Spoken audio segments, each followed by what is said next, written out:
I once decided that I was going to have a productive day.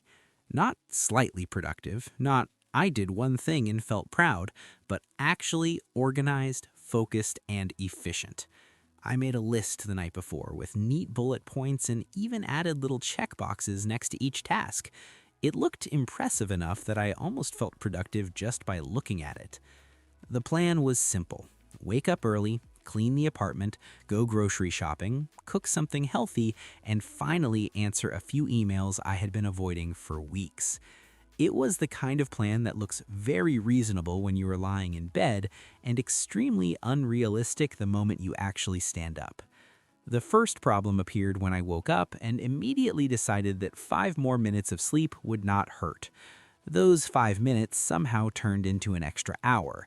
This forced me to rush through the morning while still trying to convince myself that the day was under control. Cleaning started well. I put things back where they belonged, wiped surfaces, and even vacuumed. For a brief moment, I felt like one of those people in cleaning product commercials who smile while holding a sponge. That feeling lasted until I opened a random drawer and realized it had become a storage space for items that did not belong anywhere else. Instead of organizing it, I carefully closed the drawer and pretended I had never seen it.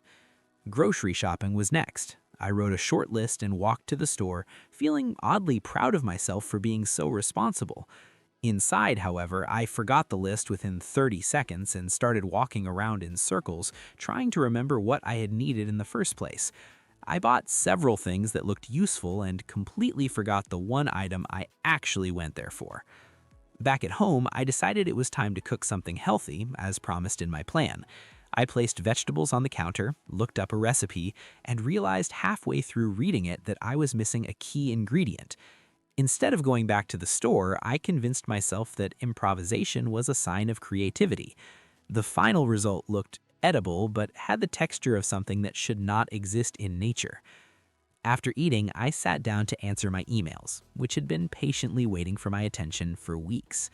I opened the inbox, read the first message, and suddenly felt an overwhelming urge to check something completely unrelated. A short break turned into scrolling through videos, then reading random articles, and eventually watching a documentary about deep-sea fish that I had never planned to learn about. When I finally looked at the clock again, most of the day was gone. The apartment was cleaner than before, the groceries were mostly correct, and I had technically cooked something. On paper, this should have counted as a productive day, yet somehow it felt like I had spent the entire time being busy without actually accomplishing what I had planned.